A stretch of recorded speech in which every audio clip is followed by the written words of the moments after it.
We are back in the Daily Word. Welcome. We are going to start the chapter in Matthew that starts off with the parable of the vineyard, which is chapter 20. So, in the parable of the vineyard, Jesus is explaining what he said at the end of Matthew 19 to Peter. Peter asked him, as we read yesterday. Peter asked him, "What do we get, Lord, for following you?" If you might remember that the rich young ruler, Jesus told him what was necessary for him to receive the kingdom of heaven. And the bottom line was, the thing that was necessary is that the rich young ruler followed Jesus. He would forsake the world, and in this context, his earthly possessions. But then he would follow Christ. And the rich young ruler went away because that was too much of a cost for him to follow Christ. And that's the case with a lot of people, right? And then Peter says, it's always Peter, right? And then Peter says, "Lord, what do we get?" Because obviously Peter dropped his fishing nets and followed Christ. And the Lord goes on to talk about how those who follow him, who have left their families and their homes, are going to get 100-fold. And obviously in God's economy, we don't know what that means. But it certainly seems like it's going to be a very big reward for those who follow Christ and do his will. And that's what it means to follow Christ, right? You're defined as a follower when you follow where the leader takes you. And in this context, the leader takes us into the process of sanctification and working out our faith and serving each other and serving him. So we're all in for him. And even though we might have moments of that battle between the flesh and that battle between the Holy Spirit, our trajectory is that we're following Christ. So that's the context here. He's going to answer now Peter's question. And he's going to try to explain it in a parable. And I think this is a simple parable. And there are some commentaries and some pastors who really love to dice and slice this parable up and assign meanings that I personally don't think are there. But because we only have a few minutes, I'm not going to get an opportunity to kind of share what they're saying about this parable. So I'll keep it very simple, which matches my personality. We'll keep it simple today, and we'll just kind of do a reading of it. And today, unlike other days, I'm going to read it without commentary. I'm going to read the passage, and then we'll comment afterwards. Okay. So if you would drop your eyes down to verse 1 in chapter 20, we're going to read all the way through verse 16. So we're just going to do half of the chapter today. "For the kingdom of heaven is like a master of a house who went out early in the morning to hire laborers for his vineyard. After agreeing with the laborers for a denarius a day, he sent them into his vineyard. And going out about the third hour, he saw others standing idle in the marketplace.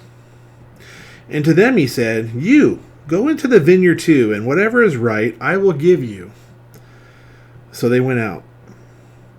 And going out again about the 6th hour and the 9th hour, he did the same thing. And about the 11th hour he went out and found others standing. And he said to them, 'Why do you stand here idle all day?' And they said to him, 'Because no one has hired us.' And he said to them, 'You go into the vineyard too.' And when evening came, the owner of the vineyard said to his foreman, 'Call the laborers and pay them their wages, beginning with the last and then up to the first.' And when those hired about the 11th hour came, each of them received a denarius.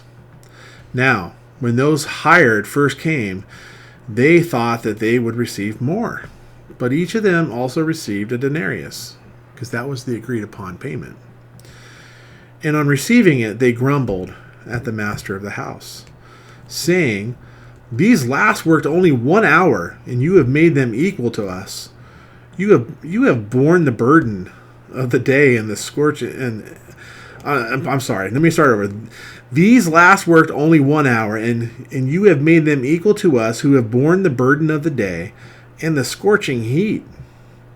But he replied to one of them, Friend, I am doing you no wrong. Did you not agree with me for a denarius? Take what belongs to you and go. I choose to give to this last worker as I give to you. Am I not allowed to do as I choose with what belongs to me? Or do you begrudge my generosity? So the last will be first, and the first will be last.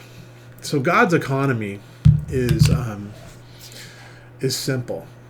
Christ is sovereign. He gets to pick his workers. I will say this going into the parable a little bit. I think he's sharing with his disciples that even though they were the first to follow him, there will be more coming after them. And even though that they might work longer and in the scorching heat of the day, as Christianity is invading the earth, there will be people coming after them, workers that will come after them. And then I think Jesus is simply saying, look, I'm going to pay the way I see fit. So I don't think this is a parable about salvation. And I don't even think it's a parable about necessarily rewards. I think this is a simple parable to understand about God's sovereignty and the fact that he's going to build his church after this generation of followers. So the context is follow me, and Jesus starts to unpack the first and the last and the last and the first, and understanding that this is going to be a generational thing. So that's my simple understanding. If there's some, there's people out there that are like, hey, Thackeray, you're way too simple. Okay, I get it. I'm simple, but I'm firmly fixed that this is about the sovereignty of God, and he gets to pick his workers. So all that to say, thanks for joining me. Tomorrow we'll go to the last part of this section in chapter 20, and we will see you then. Have a great day. Oh, you know what? Before I go, as a way of encouragement, when you go out today into the field, do it with joy. Do it with joy, understanding that you're not one of those people standing idly by who's left out of God's work. He's called you in. And I think we all need to remember that that's an honor, that we don't deserve it. It's only because of his graciousness and his mercy to us that we're allowed to work on his behalf. But go today in joy. So whether you're driving your kids to school, picking them up from school when you're listening to this, whatever, or you're in the workplace, you're studying, whatever it is, do it with joy. When you're dealing with other people especially, and let them see that you're happy to be working in the field that the Lord has brought you into. So God bless you, and we'll see you guys tomorrow.